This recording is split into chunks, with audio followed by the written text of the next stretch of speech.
नमस्ते। आप सबको स्वागत करता हूं 10वीं कक्षा के 6वां गद्य पाठ बसंत की सच्चाई एकांकी पर। तो चलिए बसंत की सच्चाई एकांकी के बारे में अधिक जानकारी प्राप्त करने के लिए कोशिश करेंगे। बसंत की सच्चाई ये एक एकांकी है। तो इस एकांकी को देखने से पहले इनका सामान्य उद्देश्य और विशिष्ट उद्देश्यों के बारे में भी थोड़ा सा जानकारी प्राप्त करके आगे चलेंगे। तो आप सब लोगों को मालूम है कि सामान्य उद्देश्य ये है भाषा कौशल का विकास करना, पूर्व ज्ञान की जांच करना और हिंदी भाषा के प्रति रुचि उत्पन्न करना और हमारा मतलब छात्रों के चारित्रिक विकास भी करना है। चार कौशल जो है, जो भी भाषा सीखने जाते हैं तो चार कौशलों को ध्यान में रखते हुए हम आगे चलना चाहिए। वही चार कौशल है LSRW, L listening, speaking, reading, writing. तो सुनना, सुबोपली हिंदी में कहते हैं, सुनना, बोलना, पढ़ना और लिखना, ये सामान्य उद्देश्य है। इसको ध्यान में रखते हुए ही हम आगे चलेंगे। इस पाठ यानी इस एकांकी के विशिष्ट उद्देश्य क्या है? विशिष्ट उद्देश्य है इस एकांकी के छात्रों में ईमानदारी और प्रामाणिकता के गुणों का अवगत कराना। छात्रों में मतलब आप में अथवा हम में से ईमानदारी बहुत ही बहुमूल्य गुण है। ये ईमानदार आजकल बहुत कम देखने को मिलता है, तो इसलिए हम ईमानदारी मतलब कन्नड़ में ಪ್ರಾಮಾಣಿಕತೆಯ ಬೆಲೆ ಮತ್ತು ಅದರಿಂದ ಆಗುವಂಥ ಪ್ರಯೋಜನಗಳು ಏನು ಅನ್ನೋದನ್ನು ನಾವು ಈ ಏಕಾಂಕಿಯಿಂದ ತಿಳ್ಕೊಳ್ಬೋದು। दूसरा, मेहनत का फल लोकोक्ति को समझाना। मेहनत का फल ಅಂದರೆ ಪರಿಶ್ರಮಕ್ಕೆ ತಕ್ಕ ಫಲ, ಕೈ ಕೆಸರಾದರೆ ಬಾಯಿ ಮೊಸರು ಅನ್ನುವಂಥ ಗಾದೆ ಮಾತು ಕನ್ನಡದಲ್ಲಿ ಕೇಳಿದ್ರಿ ನೀವು। ಇಂತಹ ಲೋಕೋಕ್ತಿಗಳ ಅರ್ಥವನ್ನು ಈ ಏಕಾಂಕಿಯ ಮೂಲಕ ನೋಡುವಂಥ ಪ್ರಯತ್ನ ಮಾಡೋಣ। लेखक विष्णु प्रभाकर जी का आशय को एकांकी द्वारा स्पष्ट करना। ಲೇಖಕರಾದಂಥ ವಿಷ್ಣು ಪ್ರಭಾಕರ್ ಅವರು ಏನೋ ಒಂದು ಆಶಯವನ್ನು ಇಟ್ಟುಕೊಂಡು ಈ ಏಕಾಂಕಿಯನ್ನು ಬರೆದಿದ್ದಾರೆ। ಆ ಆಶಯವನ್ನು ನಾವು ನಿಮ್ಮ ತನಕ ಅಥವಾ ನಾವು ಅದನ್ನ ಅವಗತ ಮಾಡಿಕೊಳ್ಳೋದು ಅಂತ, ಅದನ್ನು ಸಹೃದಯರು ಅಂತ ಕರೀತಾರೆ ಒಂದು ಶಬ್ದ ಕನ್ನಡದಲ್ಲಿ। ಸಹೃದಯರು ಯಾರು ಅಂತ ಹೇಳಿದ್ರೆ, ಯಾವುದೋ ಒಂದು ಸಾಹಿತ್ಯವನ್ನು ಬರೆಯುವಾಗ ಆ ಕವಿ, ಲೇಖಕ, ನಾಟಕಗಾರ ಅಥವಾ ಪ್ರಬಂಧಕಾರ ಯಾವ ಉದ್ದೇಶವನ್ನು ಇಟ್ಕೊಂಡು ಅಥವಾ ಯಾವ ಮನೋಭೂಮಿಕೆಯಿಂದ ಬರಿತಾನೋ ಅದೇ ಉದ್ದೇಶ ಅಥವಾ ಅದೇ ಮನೋಭೂಮಿಕೆ ಓದುಗರಲ್ಲೂ ಓದಬೇಕಾದ್ರೆ ಆಗಬೇಕಂತೆ, ಆಗ ಅವರು ಬರೆದದ್ದು ಸಾರ್ಥಕ ಆಗುತ್ತೆ ಅನ್ನುವಂಥ ಒಂದು ಮಾತಿದೆ। ಹಾಗಾಗಿ ಇಲ್ಲಿ ವಿಷ್ಣು ಪ್ರಭಾಕರ್ ಅವರು ಬರೆದಿರುವಂಥ ಹಿನ್ನೆಲೆ ಇದೆಯಲ್ಲ, ಆ ಹಿನ್ನೆಲೆ ನಮಗೆ ಅರ್ಥ ಆಗಬೇಕು ಈ ಏಕಾಂಕಿಯ ಮೂಲಕ। ಇಷ್ಟನ್ನು ನೋಡ್ತಾ ಇದರ ನಂತರ ಲೇಖಕ ಪರಿಚಯನ ಮಾಡ್ಕೊಳ್ಳೋಣ। ಲೇಖಕರ ಪರಿಚಯ ವಿಷ್ಣು ಪ್ರಭಾಕರ್ ಹಿಂದಿ ಸಾಹಿತ್ಯದಲ್ಲಿ ಭಾಳ ದೊಡ್ಡ ಹೆಸರನ್ನು ಹೊಂದಿರುವಂಥವರು। 1912ರಲ್ಲಿ ಜನ್ಮಿಸಿ 2009ರಲ್ಲಿ ನಿಧನರಾಗ್ತಾರೆ। ಇವರು मानव जीवन का यथार्थ चित्रण करने वाले लेखकों में विष्णु प्रभाकर जी का महत्वपूर्ण स्थान है।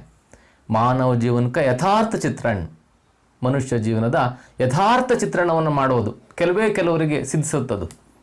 ಕೆಲವರು ಕಲ್ಪನಾ ಲೋಕದಲ್ಲಿ ಬರೀತಾರೆ, ಅಂದರೆ ಕಾಲ್ಪನಿಕವಾಗಿ ಇಟ್ಕೊಂಡು ಬರೀತಾರೆ। ಆದರೆ ವಿಷ್ಣು ಪ್ರಭಾಕರ್, ಬಹುಶಃ ಪ್ರೇಮ್ಚಂದ್ ಕೂಡ ಅಷ್ಟೇ, ಮಾನವರ ಜೀವನದ ಪ್ರೇಮ್ಚಂದ್ ಆಗಿರ್ಬೋದು ಮತ್ತು ಮಹಾದೇವಿ ವರ್ಮಾ ಆಗಿರ್ಬೋದು, ಯಥಾರ್ಥವಾದಿ ಲೇಖಕರು ಇವರು। ಹೇಗಿದೆಯೋ ಹಾಗೆ ಆ ಸೂಕ್ಷ್ಮತೆಯನ್ನು ಗ್ರಹಿಸಿ ತಮ್ಮ ಲೇಖನಗಳಲ್ಲಿ ಹಿಡಿದಿಡುವಂಥ ಪ್ರಯತ್ನವನ್ನು ಮಾಡುವಂತಹ ಕೆಲವು ಲೇಖಕರಲ್ಲಿ ವಿಷ್ಣು ಪ್ರಭಾಕರ್ ಜಿಯವರು बड़ा महत्वपूर्ण स्थान हिंदी साहित्यದಲ್ಲಿ ಅಂತ।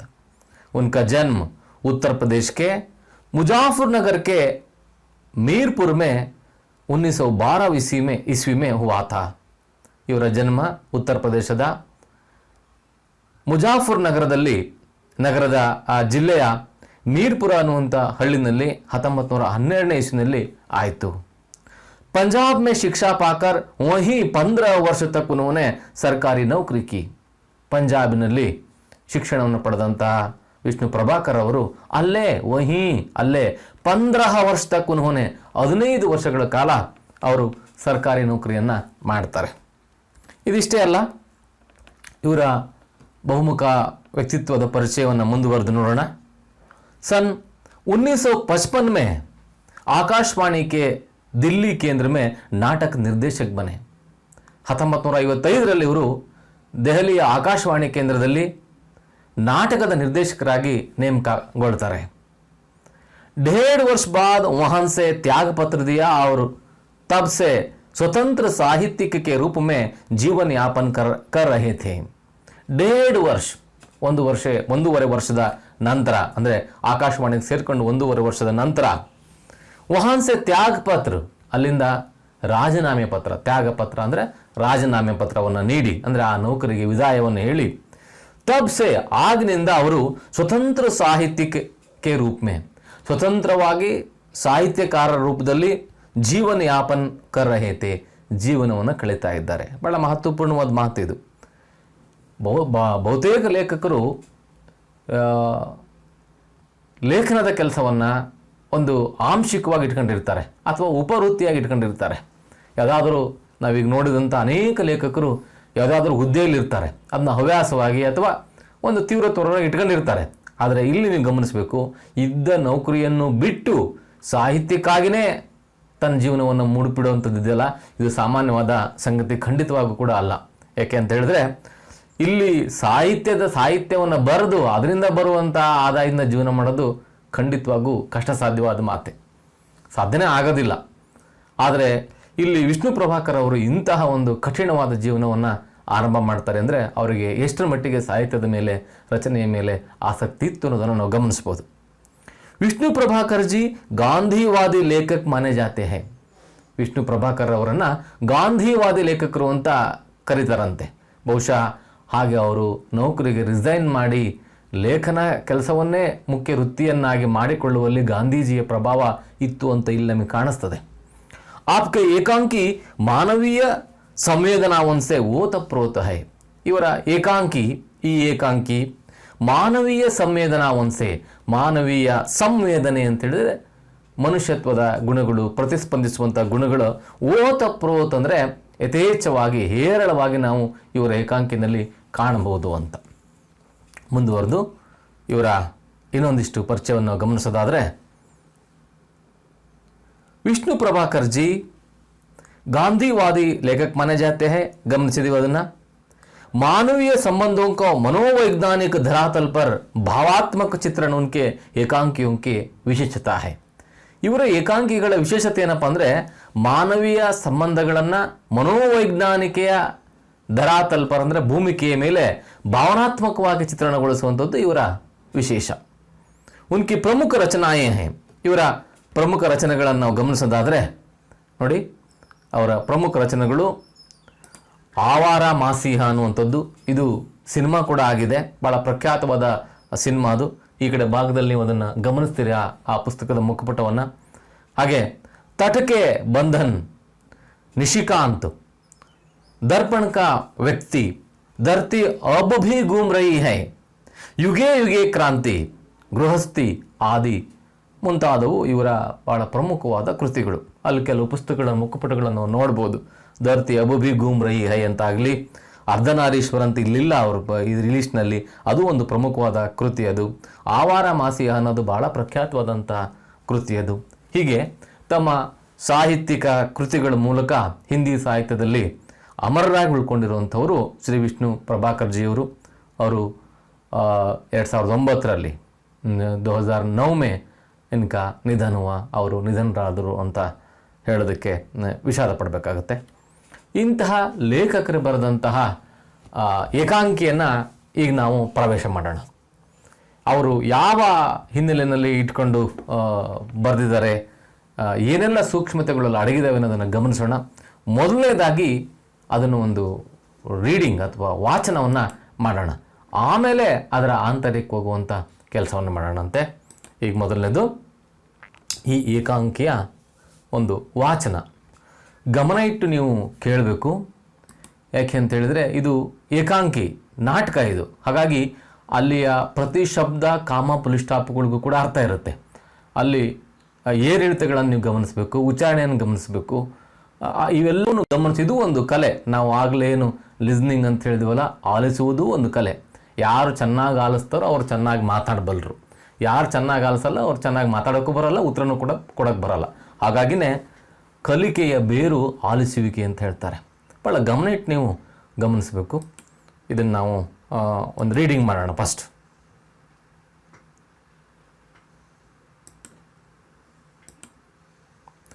ಮೊಟ್ಟ ಮೊದಲನೇ ಬಾರಿಗೆ ಪಾತ್ರ ಪರಿಚಯ.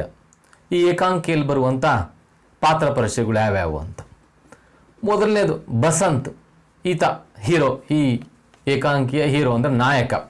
ಏಕ ಗರೀಬ್ ಶರಣಾರ್ಥಿ ಲಡ್ಕ, ಒಬ್ಬ ಬಡ ಶರಣಾರ್ಥಿ ಲಡ್ಕ, ಹುಡುಗ ಅಂತ ಹೇಳಿದ್ರೆ ಅನಾಥ ಹುಡುಗ, ಬಡವ ಜೊತೆಗೆ ಅನಾಥನಾದಂಥ ಹುಡುಗ ಈ ಏಕಾಂಕಿಯ ನಾಯಕ. ಇನ್ನು ಎರಡನೇ ಪಾತ್ರ ಪ್ರತಾಪ್, ಬಸಂತ್ ಕ ಛೋಟಾ ಬಾಯಿ. ಈ ಏಕಾಂಕಿಯ ನಾಯಕ ಏನಿದ್ದಾನೆ ಬಸಂತ್, ಅವನ ತಮ್ಮ ಇವನು. ಮುಂದುವರೆದು ಪಂಡಿತ್ ರಾಜ್ ಕಿಶೋರ್, ಏಕ ನೇತ, ಒಬ್ಬ ಸಾಮಾಜಿಕ ಕಳಕಳಿಯುಳ್ಳಂಥ ಒಬ್ಬ ನೇತಾರ ಅಂದರೆ ಲೀಡರು. ಈ ಮೂರು ಪಾತ್ರಗಳು ಬಹಳ ಪ್ರಮುಖವಾಗಿ ಬರ್ತವೆ. ಇವಲ್ಲದೆ ಇನ್ನೊಂದು ಪಾತ್ರ ಬರುವಂಥದ್ದು ಡಾಕ್ಟರ್ ಮತ್ತು ದೋ ರಾಹ್ ಚಲತೆ ವ್ಯಕ್ತಿ. ಡಾಕ್ಟರ್ ಮತ್ತು ಇಬ್ಬರು ರಸ್ತೆಯಲ್ಲಿ ನಡೆಯುವಂಥ ವ್ಯಕ್ತಿಗಳು. ನೋಡಿ, ಇಷ್ಟೇ ಪಾತ್ರಗಳು 1, 2, 3, 4, 5 ಪಾತ್ರಗಳಲ್ಲಿ ಅದ್ಭುತವಾಗಿ ಕಟ್ಟಿಕೊಟ್ಟಿದ್ದಾರೆ ಈ ಏಕಾಂಕಿಯನ್ನು. ನೋಡೋಣ ಮುಂದುವರೆದು.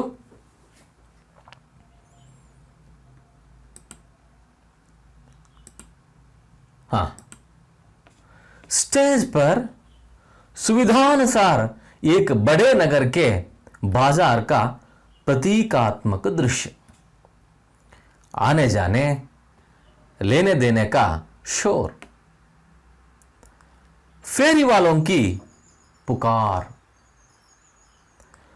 उन्हीं के बीच में एक लड़का, नंगे पैर, फटे कपड़े पहने हैं, हाथ में सामान संभालता हुआ आता है. उसकी आयु लगभग 12 वर्ष की है. उसका नाम बसंत है. वह पुकार रहा है.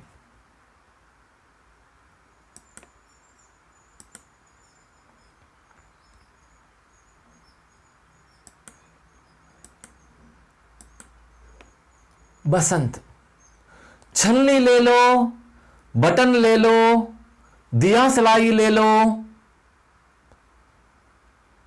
कोई उसकी बात नहीं सुनता. सब उसे देखते हैं और आगे बढ़ जाते हैं. इसी समय एक खद्दरदारी व्यक्ति वहां से जाते दिखाई देते हैं. वे मजदूर नेता पंडित राजकिशोर हैं. बस उन्हें देखकर उनके पीछे भागता है. बसंत, साहब बटन लीजिए, देसी बटन. साहब दिया सलाई लीजिए. राजकिशोर, भाई मुझे कुछ नहीं चाहिए, जाओ किसी और को दो.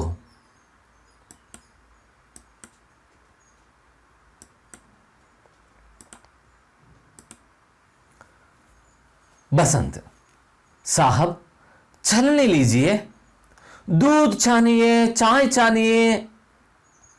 राजकिशोर, मुझे नहीं चाहिए. बसंत, बटन. राजकिशोर, नहीं। बसंत, दिया सलाई। राजकिशोर, नहीं नहीं नहीं। बसंत विनम्र स्वर, साहब एक छलनी लीजिए, सिर्फ 2 आना कीमत है।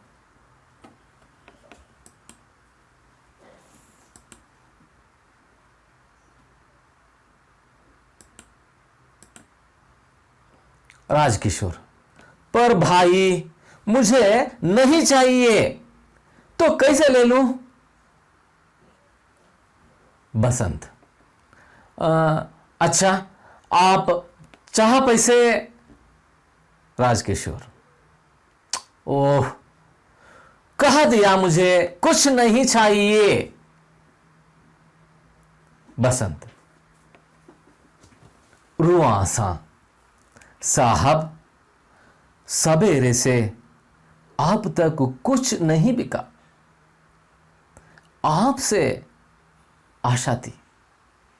साहब एक तो ले लीजिए। राजकिशोर जेब से 2 पैसे निकालते हुए, तुम तो, अच्छा तुम्हें पैसे चाहिए, लो ये 2 पैसे लो और जाओ।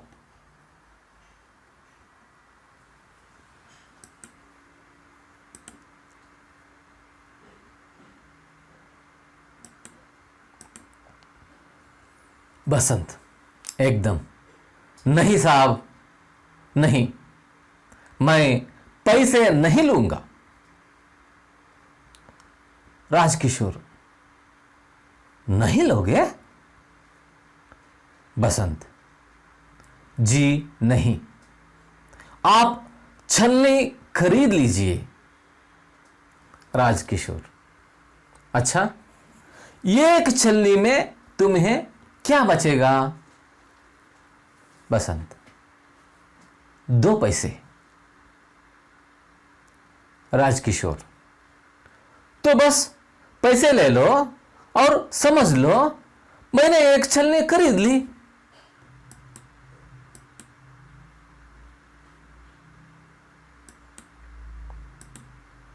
बसंत, नहीं साहब नहीं, यह तो भीख है, मैं भीख नहीं लूंगा, आप छलनी ले लें। राजकिशोर पर इस बात का बड़ा असर होता है।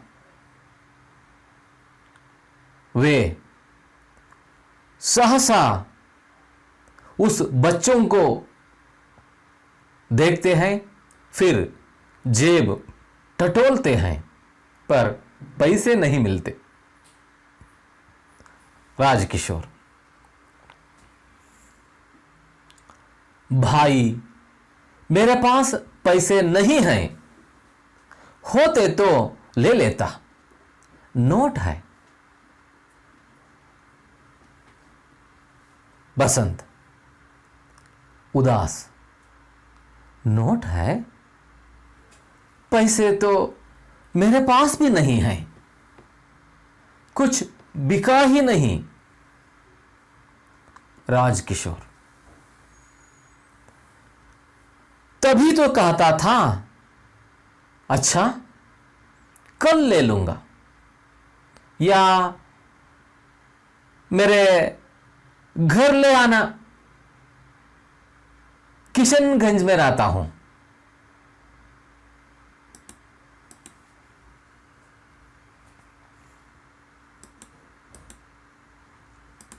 बसंत एकदम, नहीं साहब आज ही ले लीजिए, आप नोट मुझे दीजिए, मैं अभी बाजार से बुना लाता हूं।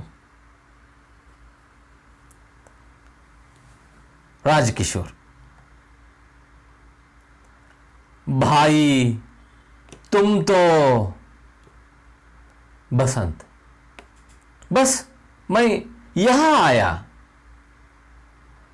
राजकिशोर, अच्छा लो भुना लाओ, अभी आना। बसंत, अभी आया साहब, आप यही ठहरे, अभी पलक मारते ही आया।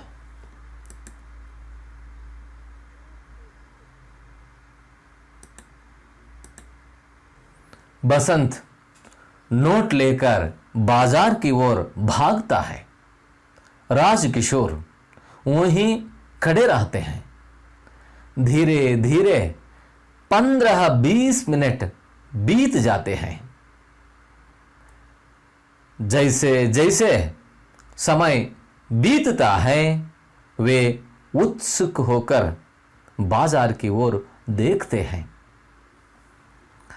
राजकिशोर, 15 मिनट हो गए, अब तक नहीं आया, कहां रहा? मुझे तो लगता है अब नहीं लौटेगा।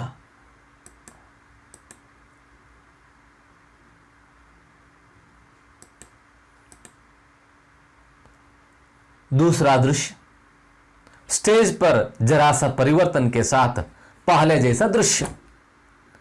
एक और किशनगंज का बोर्ड लगा हुआ है, हल्का शोर है, संध्या हो गई है, लोग घरों की ओर लौट रहे हैं। उन्हीं में से एक दुबला पतला लड़का जल्दी जल्दी आता है।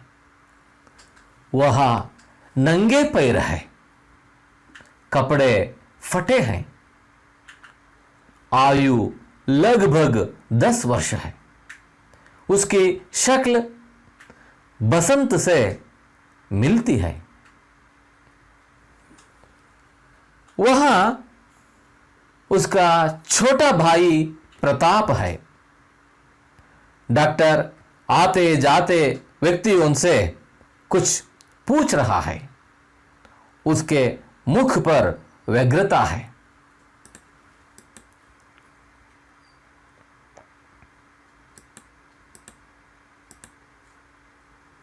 प्रताप, क्यों जी, किशनगंज यही है? एक व्यक्ति, हां प्रताप, पंडित राजकिशोर कहां रहते हैं? एक व्यक्ति, कौन राजकिशोर? प्रताप, जो लेक्चर देते हैं, मजदूरों की बस्ती में जाते हैं। एक व्यक्ति, मैं नहीं जानता, आगे पूछो। प्रताप आगे बढ़ जाता है और एक दूसरे व्यक्ति से पूछता है।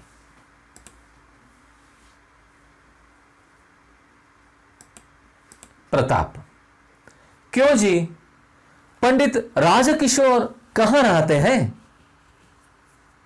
एक व्यक्ति,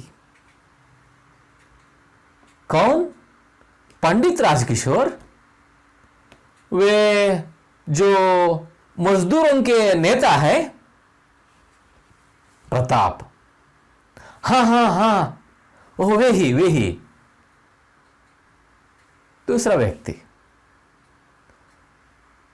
इशारा करके, उधर देखो, वहां नीला पर्दा है ना? प्रताप, हाँ हाँ। दूसरा व्यक्ति, बस वे वहीं रहते हैं। व्यक्ति आगे बढ़ जाता है। प्रताप नीले पर्दे वाले मकान के सामने जाकर पुकारता है।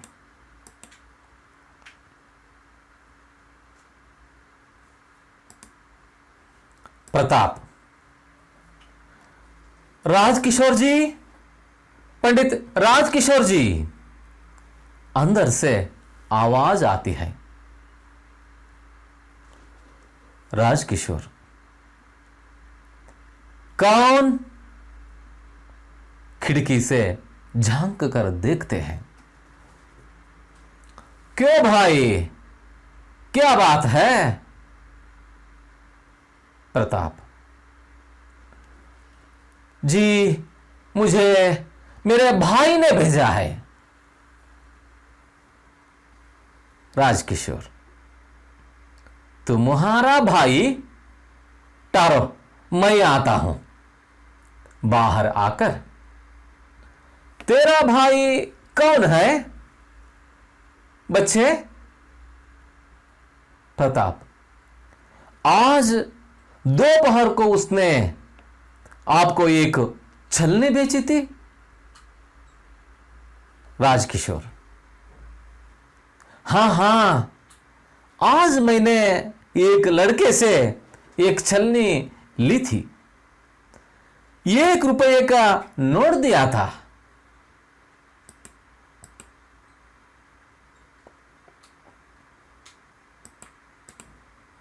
प्रताप, वह नोट भुनने गया था, मगर जब भुनाकर लौट रहा था तो मोटर के नीचे आ गया। मोटर उसके ऊपर से निकल गई। राजकिशोर, अचरज, क्या? मोटर उसके ऊपर से निकल गई? प्रताप, स्वर गिरता है। उसका सामान, पैसे सब बिखर गए। उसके दोनों पैर कुचले गए। राजकिशोर, भाई, पैर कुचले गए? प्रताप,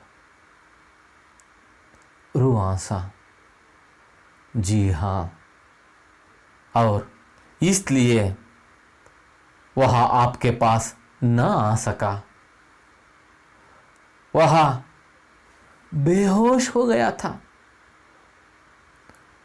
बड़ी मुश्किल से उसे घर ले गए। बड़ी देर में जब उसे होश आया तो उसने मुझे आपके पैसे लौटाने को कहा। मैं आपके 14.5 आने लाया हूं।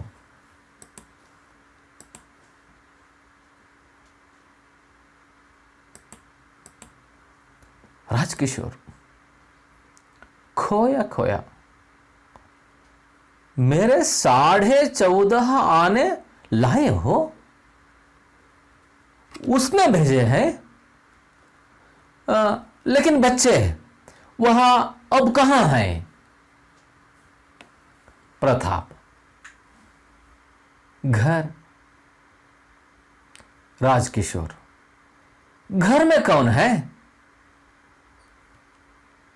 प्रताप, कोई नहीं।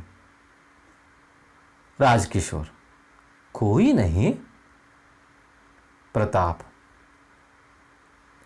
जी हां, मैं और मेरा भाई, हम दोनों भीखू अहीर के घर में रहते हैं।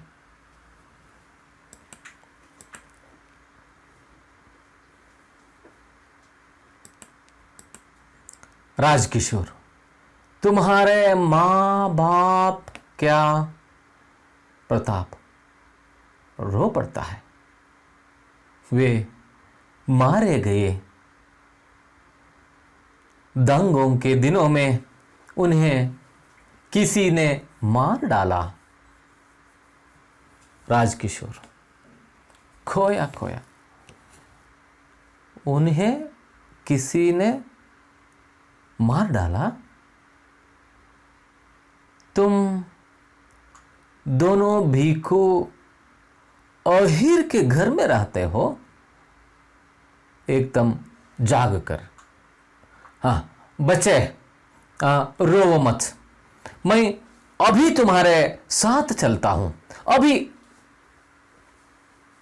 प्रताप, आप मेरे साथ चलेंगे?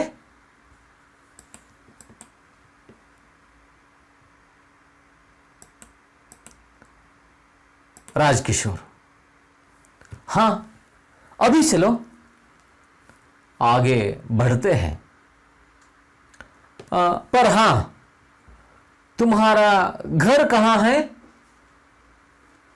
प्रताप, अहीर टिला में।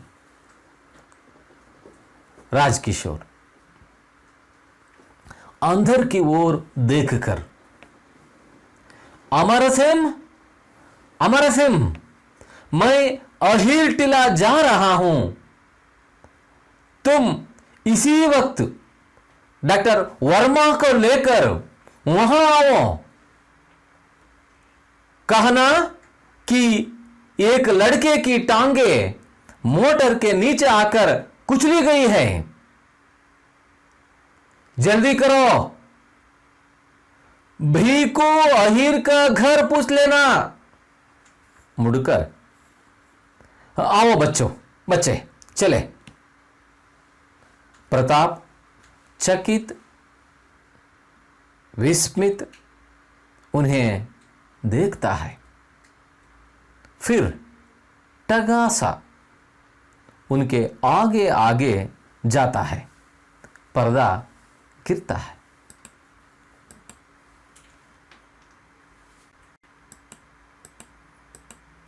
तीसरा और अंतिम दृश्य, स्टेज पर एक कच्चे घर के अंदर के वो सारे का दृश्य।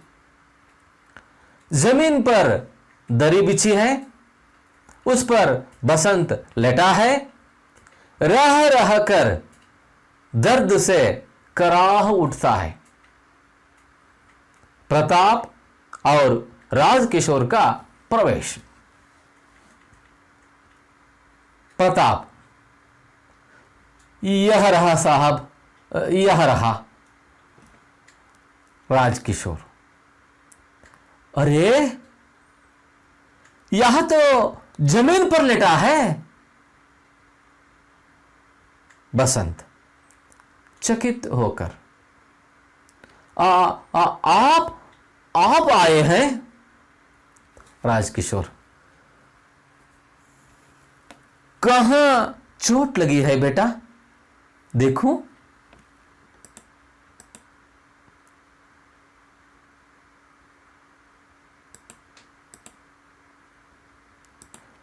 राजकिशोर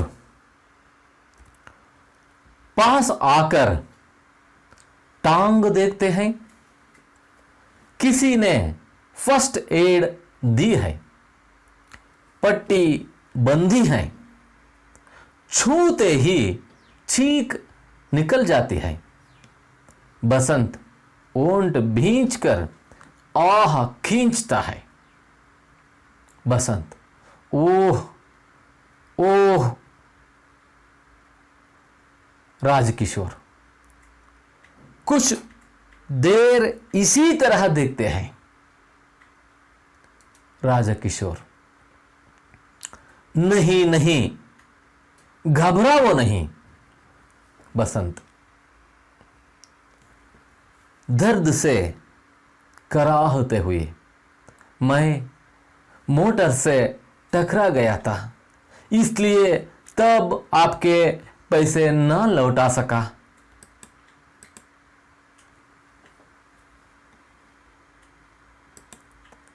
तीसरा दृश्य, राजकिशोर, बस उस बात की चिंता ना करो बेटा, मैंने डॉक्टर को बुलवाया है, तुम ठीक हो जाओगे। बसंत, डॉक्टर को बुलवाया है? डॉक्टर का प्रवेश। डॉक्टर, हेलो पंडित जी, मैंने इसे बाजार में देखा है, राजकिशोर। जी हाँ, जरा देखिए तो। डॉक्टर पैर देखते हैं। बसंत जोर से ओंठ भींचता है। प्रताप की आंखों से आंसू झरते हैं। वह कभी बाई को देखता है, कभी डॉक्टर को। राजकिशोर उत्सुकता से पूछते हैं,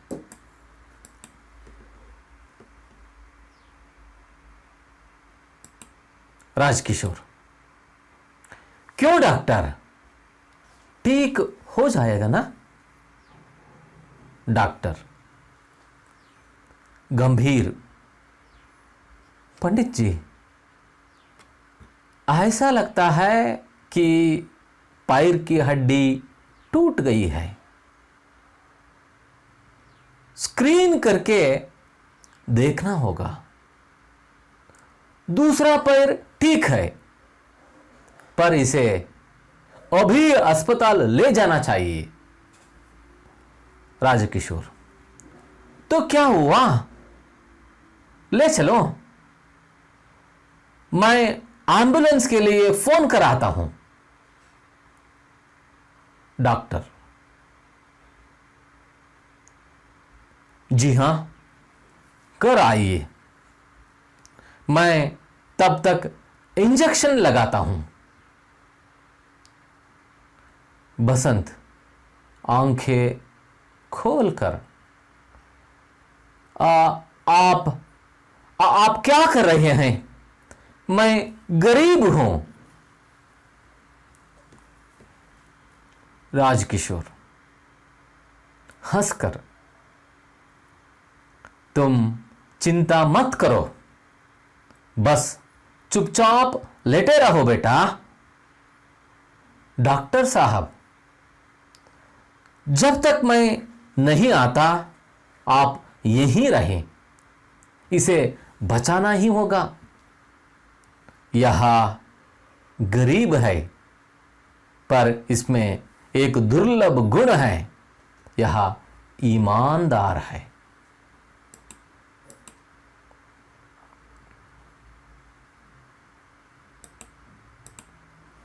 डॉक्टर प्रताप की सहायता से इंजेक्शन तैयार करते हैं।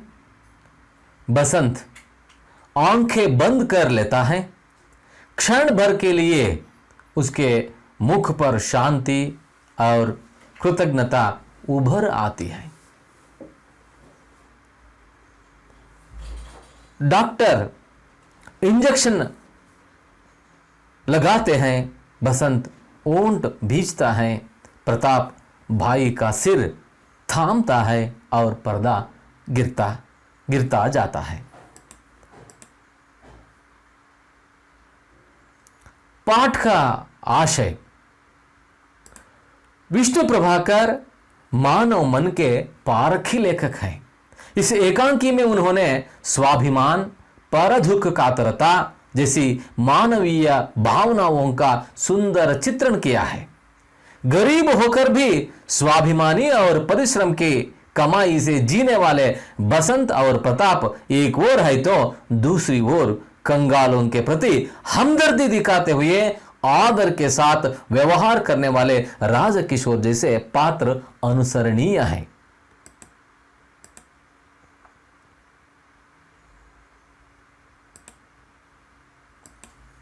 हाँ, ಈ ಅವಧಿನಲ್ಲಿ ಇಷ್ಟು ಮಾತ್ರ ಇರಲಿ. ಇದುವರೆಗೂ ನಾವು ಒಂದು ಓದುವಂಥ ರೀಡಿಂಗ್ ಮಾಡುವಂಥ ಪ್ರಯತ್ನವನ್ನು ಮಾಡಿದ್ದೀವಿ.